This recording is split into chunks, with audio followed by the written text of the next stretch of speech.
Welcome to So You Want to Be a Real Estate Agent. Are you evaluating your career in real estate? Feel like you're ready for a fresh start? Or ready to take your career to the next level? This is your podcast.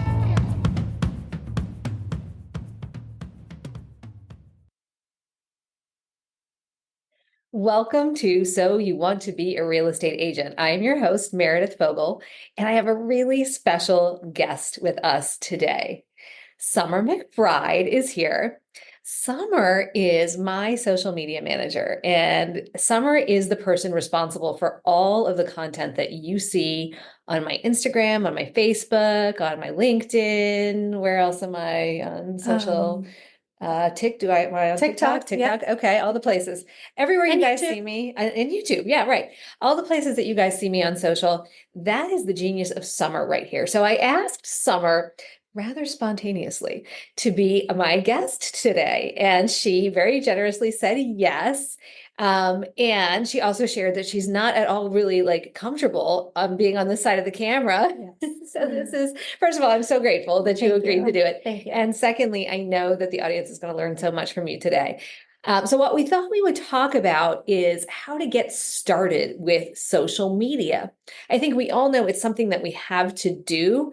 And at the same time, there's some trepidation around getting started. Sometimes there's confusion about what to do. Sometimes it's just nervousness about how to do it. Sometimes it's just not knowing what is important in terms of social media. And so I kind of wanted to start to pick Summer's brain, who is a absolute genius at all things social media. And as you guys have seen, I mean, she does great, not only getting content out, but giving me ideas for content. She makes my life really easy. People are always asking me, how do you post so much? Like, do you spend hours and hours posting? No, we do not. We post very efficiently because of the way Summer has the information organized. So we want to help you understand that it doesn't have to be a giant, massive spend of your time. It can feel very manageable and help you understand how to get started, whether you're new to social media, whether you're not using it at all yet, or whether you are kind of using it, but maybe you're not consistent, because that's the other thing we know. Consistency is key with Yes. success in anything, and social media is no exception.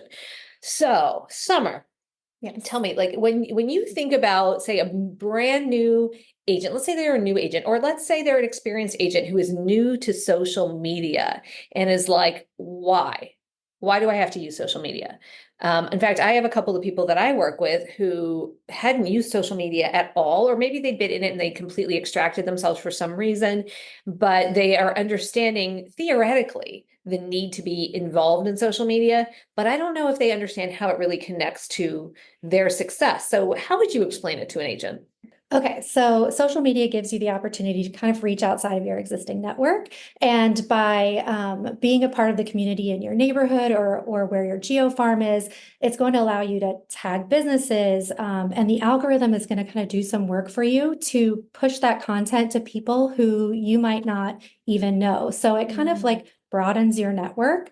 And I think one of the important things to realize when you start is that it's not just a niche about your geography. It's you have to think about who your ideal buyer is. Is this a luxury buyer? Is this a single person buying a home? Is it a family and what they're looking for? And that's how you can kind of start to think about how you want to use it and who you want to reach and how you're going to reach them. And then you can kind of build your content around that, and that makes it a lot easier. Yeah, I often say to people, think about the fact that you're in business to solve a problem, and who is it that has the problem and what problem do they have to solve? So if you just start there, like let's say, for example, you want to work with first-time home buyers, and what are the problems that a first-time home buyer might have? They might not understand how financing works. They might not understand how to find a house. They might not understand how to verify that the house is in good condition. So if you are a resource in social media, showing that you've got the knowledge to help guide them in those things, and then also showing you maybe doing things like taking people to see houses, to see that you are available, see how the process works a little bit, show your buyer consultation, show how you do a buyer intake and answer those initial questions. That can really help. And I think we call that working in public. And that's one of the things that we like to show in social media is you as agents out there doing what you do best, which is serving your clients and helping people solve those problems. I love what you said too about broadening your reach, because you're exactly right. And you said before, something about people think social media is hard. Door knocking is hard, right? Yes. Cold calling is hard. So this is a way to make a connection that is a connection beyond what you could even do walking around a neighborhood, knocking on doors, and creating resonance with an audience who might connect with you by seeing what you're doing on video and contacting you, right? I mean, Yeah. people do get leads from social And media. people are so interested in what's on the market and what houses look like inside. And it Yeah. really doesn't have to be something where you're taking all this extra time. If you're going to, look through a house, take a video of it and you can use that and people will watch it because they really want to know. So Mhm. the content that you make, people are interested in what you have to offer. It's true. Yeah. Now I heard you say video and I said video. You said video a couple of times. I said video a couple of times. Yeah. This is another thing with getting started in social media. And we're going to kind of break it down more tactically in a minute, but I want to talk about the high level, just generalities at first. Does an agent, a human being, need to be on video themselves, their face, in order to be successful in social media? Yes. And Yes. my comfort zone is behind the camera. This is like way out of my comfort zone right now. So if I can do it, you can do it. But yes, you need to be showing your face on camera. And it's not like you have to, set up something and talk into a camera or to you have like 10-minute long videos. You can really just set up your phone somewhere and take a video of you not even talking. It's called B-roll. It's just you walking through a room in a house, and then you put a caption underneath it, a title, and you can get your point across and put trending music behind it. And it doesn't even have to be something where you're, feeling uncomfortable, feeling like you have to have a whole script or something to talk about in advance. That's like a comfort zone for me. I'm better as a writer than a talker. So that's one way that you can kind of get around the discomfort of being on camera. Okay, so if you don't want to be the talking head, Yes. that's interesting, because if you look at my social media, you'll see sometimes Summer's like, walk from there to there. And I'm like, what do I say anything? She's like, no, just walk over there. Yeah. So that's the kind of B-roll that you're talking about. Yes. All right. Okay. Yeah. So that sounds good. All right. So let's go to the real basics here. Be very, very specific and granular on this. So a brand new agent comes into the business of real estate. They don't have a social media account set up, or maybe they do, and maybe it's the one that all their kids' pictures are on, and they are showing where they're going out with their friends and stuff like that. They want to become a little more real estate oriented or professionally perceived in the social media world. Do they set up a separate account first for their business, do you think? No. Use your personal account Okay. because you don't want to lose all of that network that you already have. And Okay. you don't want to hide the fact that you're an agent. You want people in your network to know. Yeah. And I think that that's really the first step in building trust with people, is showing them that business side of you, that real estate agent side of you. For people who might not realize that you've made the transition to be an agent, or how capable you are as an agent. And it really, without you having to go and say, did you know that I'm a real estate agent now? You can let your whole community know, and you can show them behind the scenes how hard you're working, what kind of transactions you have. So I would definitely keep that original social media account. Okay. Yeah, and I would continue to pepper in. I would start off by continuing all of your personal posts and just starting to pepper in some real estate stuff. And as time goes on, you can add a little more and a little more. And I think that that is the best way to do it. If you don't have a social media account personally that has followers, start one. And from that perspective, I would go hard local and make sure you're using locations, make sure you're tagging other businesses, letting people know that you are the new trusted agent in that area. So I think you can do it either Okay. way, and just start following people, start following businesses, and you'll get there. It'll start to grow. And start following people and they'll follow you back because they want to see your journey. People are interested, like I said. Yeah. Yeah. They want to see inside houses. Okay, and then that begs another question, which is there too much business? Because I have had agents say to me, I'm afraid my friends are going to unfollow me or unfriend me if it's Facebook, because I'm now posting so much about business. What are your thoughts on that? I don't think there's too much. I Oh, think about any other business and how it operates. As long as you are continuing to show your personality and your, giving people what they want, and kind of showing your family and your dog or, your neighborhood, people are interested. And I think that there's never too much business on top of that. okay.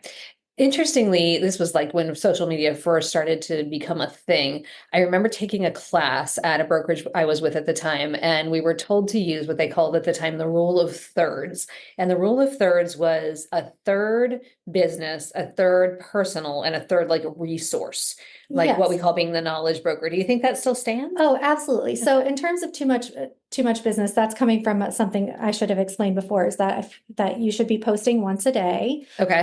And of those things, if you post 7 times in a week, Mhm. as long as you have a little bit of balance Mhm. between something personal and something business, if you're posting 10 times a day about something business, okay, yes, that's Oh, okay. yeah, so there is such thing as too much, but I was Yes. coming at from a perspective of you're posting one thing a day, and Yes. even if 6 out of the 7 are business, that's fine. Mhm. But thirds is a really smart way to do it. So a third personal, a third business, and what was the last third that you said? Resource, like a Oh, knowledge yes. broker Okay. piece, Yeah. interest rate, something, a market Yes. trend, something from Keeping Current Matters, something Yes. like that. Yes. I heard an agent recently say, this was Elio, who we've been talking about because he did this great podcast Yes. with Tom Ferry and Jason Pantana. On his Instagram grid, on each row, he wants to see some kind of success piece. So it's a just Yes. listed, just sold, something cool that he bought for himself, whatever it is. That's as long as his grid shows that, he's like, okay, I'm doing it right. And the other two can be something else, right? Yes, and I thought that was so interesting, Yeah. to think about that people want to see your success. Yeah. So instead of thinking about I'm posting business, people don't want to see this. People want to see that you got your first commission check and that you're taking your family on vacation. They want to Yeah. see that, that builds their trust in you. You're The right. more Yeah. success you have, the more they want to work with you. So, Yeah. I think it's important to show that. Yeah, and I think sometimes we feel like we're being braggadocious or, we're being salesy or something like that. So I'm glad to hear you say that. And I think we get so tunnel vision being in the business that we don't often see like the outside perspective. So that, yeah, I think that's important to hear. Now, when you're talking about posting once a day, what I'm hearing in my mind is my new clients going, I have no time to do that. How am I going to do that on every platform? How do I make that work in my schedule? So you're a solo agent. You don't have a summer. You don't have a social media manager. You probably don't even have an assistant. Maybe you have a VA. Maybe you don't. We don't know yet. But let's pretend you don't. Let's pretend it's just you. You're a one man or one woman show, and you're creating your own content, and you have in your mind that you should be posting once a day, and then in your mind like the explosion happens of there's Instagram, there's Facebook, there's LinkedIn, there's TikTok, there's YouTube, there's all the places. How do you make all of that work? So if you can, I would use something like Buffer where you can schedule posts in advance. You can Okay. schedule posts through Canva now. Even through like the Meta platform, you can post to Facebook and Instagram at the same time. So that is how we streamline. We post everything through Buffer. So it can be scheduled in advance and it can go out onto any channels we want it to or not, or have it not go onto. So I think that something like that is important. But that aside, I would say the 2 most important platforms you should be on are Instagram and YouTube.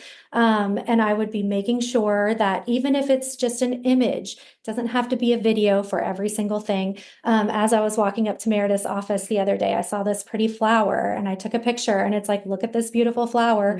And, or, the autumn flowers in the Kentlands, which is where Meredith's office is, and just posting that and something incredible about that specific location, because what that does is it tells Instagram where you are. It's kind of like SEO, and it's going to show that post to people in the area. So even if it's just something on your way or your morning coffee that you got from a shop where you want to be selling or finding buyers or sellers, a coffee, or the trees are pretty, or there's something happening that weekend there, it can just be a still image of that. And then if you have time, when you're going through houses, when you're doing tours, those kinds of things, or if you've prepared a listing packet, a picture of that and what you do, what you take on a listing. So it can kind of just be, if you take 30 minutes of your day and think about what you want to post for that week, you can film a few videos, and in like 10 minutes, you can film a few videos, Mhm.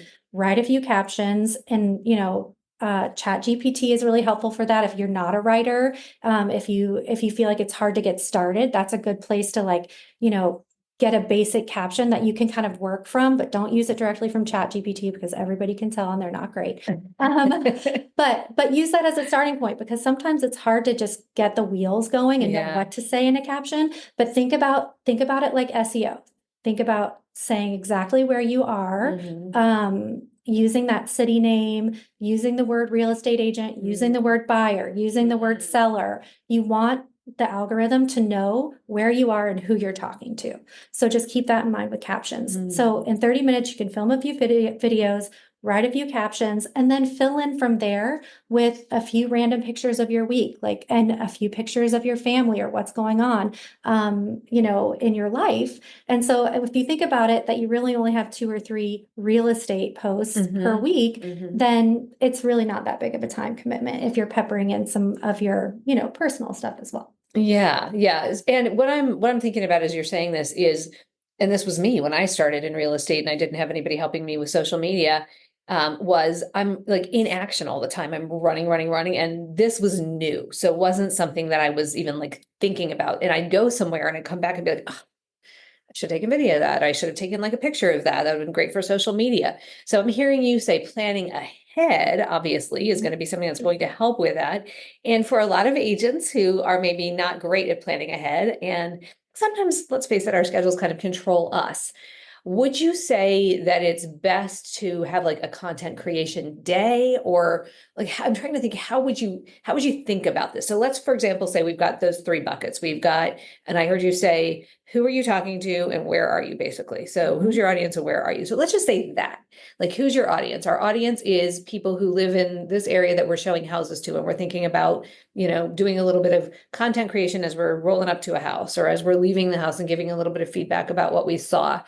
Um, and also where we are. So that's local shops, local sites, like you said, things like that. Should it be like the agent is carving out time and they're time blocking an hour or two to create all of this content together? Or should it be more spontaneous? Or is a mix of those things the best way? I think it's a mix. And I think if Okay. we go back to those thirds that you were talking about, that third that is like educating, that's teaching people something, Mhm. that's the content that you should batch, because that's where you can sit in front of Zoom or in front of your phone with some stats, or to talk about what's happening in the market, or how you should be preparing your house, if you want to list your house in the winter time, Yeah. or, things that you're teaching, right? Mhm. Adding value, providing value. That's something that you can batch. And then that third that's personal is going to kind of be like on the go. And then the third that is when you're out and about, that's also kind of on the go. But also, if you know that, you're going to show 3 houses on Saturday, then you Mhm. need to have that in the back of your mind that you're going to take a video. And, clients don't want to be on a video. I've seen a lot of fun ones where people are sitting in their car and they're like, I'm getting ready to show Yeah. this house Yeah. to a client. I think this is going to be their dream house. I'm so excited for them. Mhm. And then a picture of the house, Mhm. or it doesn't have to be like a full walkthrough that's edited with, walking in and out of every room and explaining things. It can be really simple and personal. And I think Yeah. that that's what people really like, to get to know you. And if you if you take it down to what it really is, it's the first place that you can build trust with an Yeah. audience who might not even ever have seen you face to face. Mhm. So if you think about it from that perspective, I think it makes it really simple to Mhm. decide what you want to say, Yeah, yeah, okay. And I think you can do a calendar. I think that you could, kind of Yeah, draft things out if you the wanted to. calendar is important. And I think too, the other thing that you said about like it's showing what's really happening out there is cool also. Like, even if you're like, okay, well, I thought my clients were gonna be really ecstatic about being on this video, but guess what? They hated the house. So Yes. And on to the next one. another fun thing that, if you're thinking about just attracting followers, another fun thing that I see people do all the time is just go and look at like the most expensive listing Hmm. in an area and say, this Oh is my the most gosh, expensive yes. house. Like, would you pay $12 million for this house, or $1 million, whatever it is? And showing like, oh, look at the elevator. Like, it's just fun. Hmm. People like to see that. Hmm. And I think that, that's even fun for your personal followers, people who've been following you since since the beginning, you know, like Yes. people love it. So good story on that. One of the agents here in this office, shout out to Jeff. He did a video, a home tour video, and put it on TikTok. And he got somebody who messaged him and said, I'd like a house like that. And it was a high dollar house.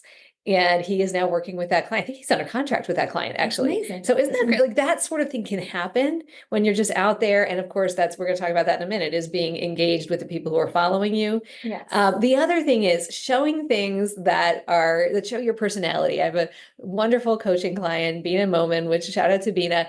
She showed me some video that she shot the other day. She's really funny. She's got a great sense of humor.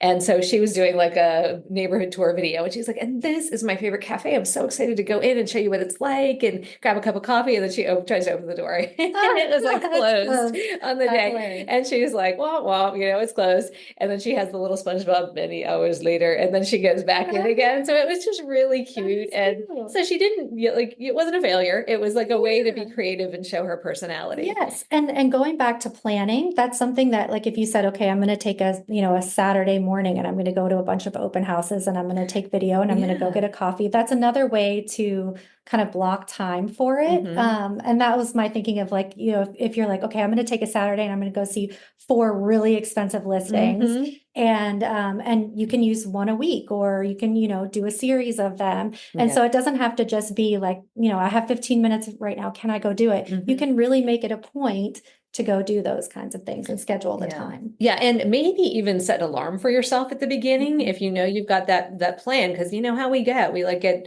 tunnel vision on things, and then we forget to do the thing that we thought we were going to do. So set that alarm on your phone, or however you remind yourself to do things, to grab a video 15 minutes before you go, so you don't forget to do that. And after you do it for a while, it will start to become a habit, and you won't have those moments of, oh my gosh, I wish I had taken a video of that. It'll just start to become natural to you. Now, the other place I wanted to go on this, so you've got your social media account set up. Summer told you how to do that.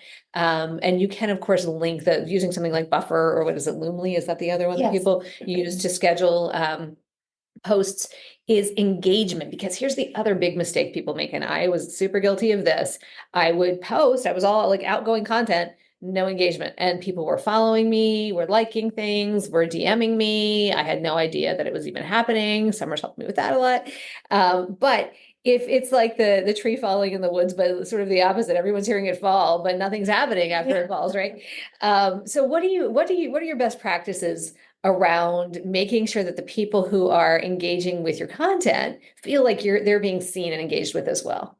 So I would definitely be following people back, especially people who are outside of your network. Anyone who likes a post, definitely follow them back. You can immediately, if it's somebody who you think could be a prospect in the next 6 months and the next year, follow them back, send them a DM and say, hi, I noticed that you liked this post. Are you, and immediately ask them, are you looking for a home? Are you looking to sell a home? Because you don't want to lose that momentum of that person engaging with you. That's like a golden opportunity that you don't want to miss.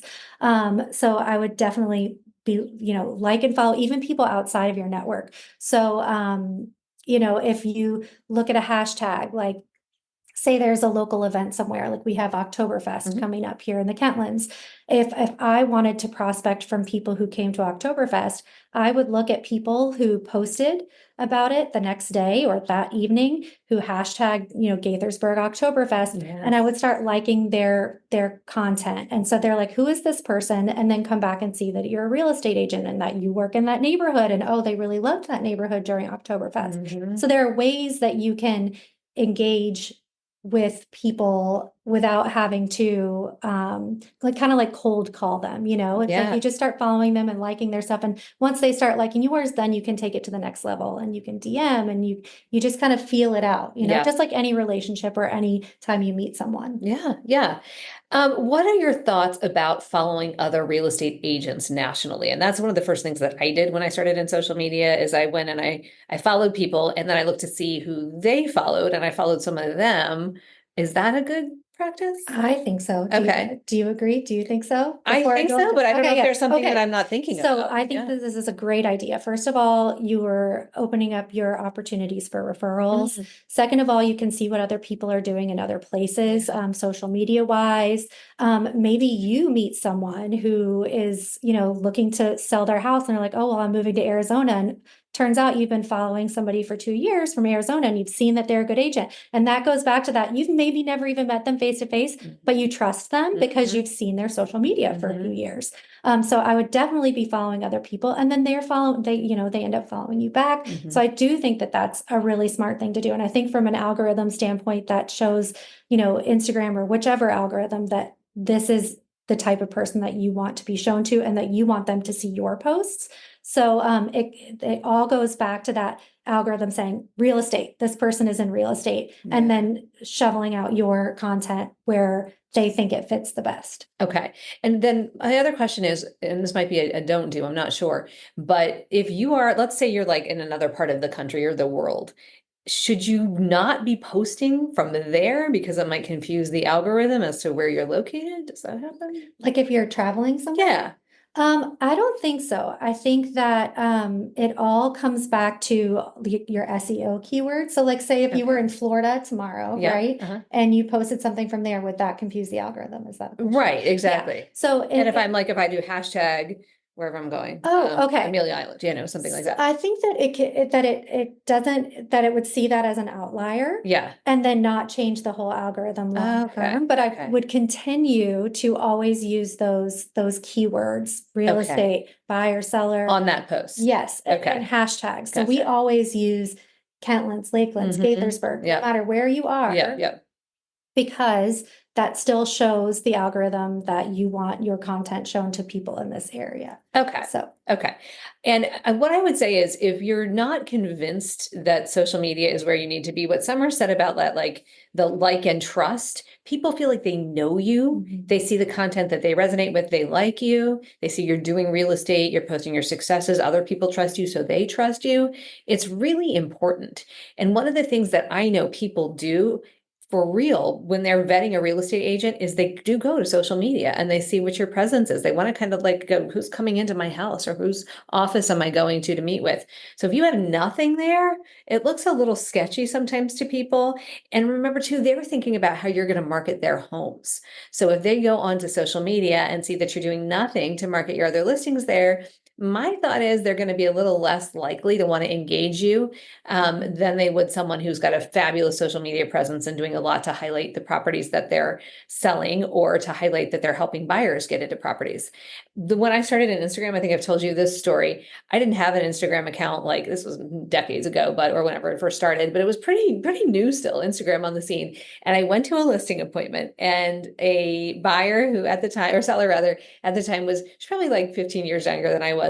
And she was asking all the questions. She pulled out her handy list of questions. And she was like, oh, show me your social media. I'm like, oh, that's a new one on the questions list. So I show her my Facebook and she's like, let me see Instagram.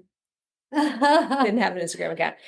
So I said to her, well, here's the thing. I don't have an Instagram account yet. I've been meaning to get one, but I will tell you what, if you hire me, your house will be famous on Instagram, that you're going to be my very first one. And I will just put it all over Instagram, link it to my Facebook account. Look how many people I have on my friends list. And all of these people, a third of the buyers come from right here in the neighborhood. All these people are going to see your house. So would you let me make your house my first Instagram star? And thank goodness I got the listing and sold it really fast to my own buyers, actually.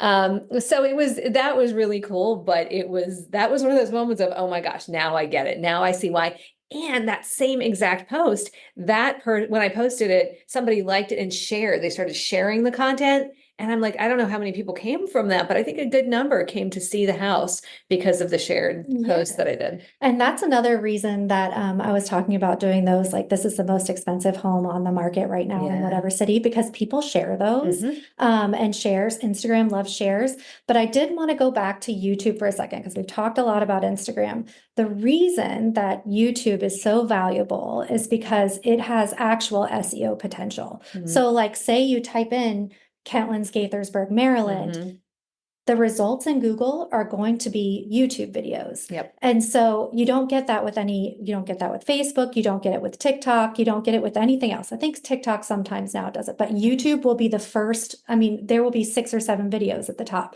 And so if you're in a niche market and you're talking to a specific buyer, Google is going to say this video is for this person, and they're going to serve it up to your buyers and sellers. So that is another reason why it's so important to do video, and to make sure that you're using SEO keywords on YouTube. So I would say if you're Yeah. going to do 2, and start with Instagram, and everything that you make for Instagram also post on YouTube, because that's going to open up a whole nother Yes. opportunity of audience for you. Yes, absolutely. That can be a whole other podcast we Yeah. do is Yeah. YouTube best practices But to and how keep to it do long simple, form. yes, Yeah. just put it on there and Yeah. make sure you have where you are, that you're, in real estate, and it will serve it up to the right people. Awesome. Awesome. Awesome. This is so good. Well, hopefully this has helped everybody think about, if you're not on social media yet, how to get started. And if you are already on social media, hopefully this has given you some tips and best practices to use. The other thing I will say is R&D, rip off and duplicate, research and develop, from things that you're seeing other people doing. So if you see somebody who's doing something fun and cool, you want to duplicate it, go ahead, make it yours, but go ahead and R&D it, and look outside of the real estate industry as well. There are some really cool things that other business professionals are doing, other entrepreneurs are doing in social media that we can apply to our industry as well. And get really creative about it. It should be fun. It shouldn't feel like a job. It shouldn't feel like a drudge. When you do it right, it's fun, and that fun shows through. Your audience sees that, and they want to come watch more and work with you. Any closing thoughts, Summer? No? Okay. All right. I think we covered a lot. Summer, thank you so much for doing this today, like for being just dragged in, spur of the moment. You did awesome. You did great. And you were a wealth of information and knowledge. Do you want to share how people can find you on social media? Oh, sure. You can follow me on Instagram at Summer McBride. My name is SOMER McBride. And you can follow me there. I Fabulous. look forward to following you back and seeing what you do. Nice. Thank you. Thank you. All right. And you guys know where to find me all over social media, thanks to Summer. Please feel free to leave us your Instagram handles as well, so we can follow you back. DM us if you would like to do that. We'd love to follow you from our accounts as well. Leave us comments, show ideas, and please leave us reviews and ratings on the platform on which you listen to this podcast, or if you're watching on YouTube, subscribe please to our channel.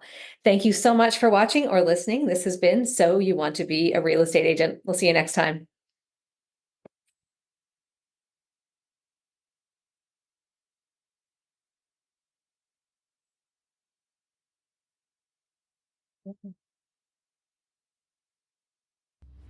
We are so grateful you have joined us today. If you found value in today's episode, please subscribe to our show or share it with people that you think would benefit. And please remember to leave us a review or rating on the platform on which you are listening. And if you've got questions about Tom Ferry Coaching, have the both of us here, please contact us directly. We would love to answer your questions, or if you're just curious, we'd love to have a conversation. You can reach us at any of our social media outlets or shoot us a direct message.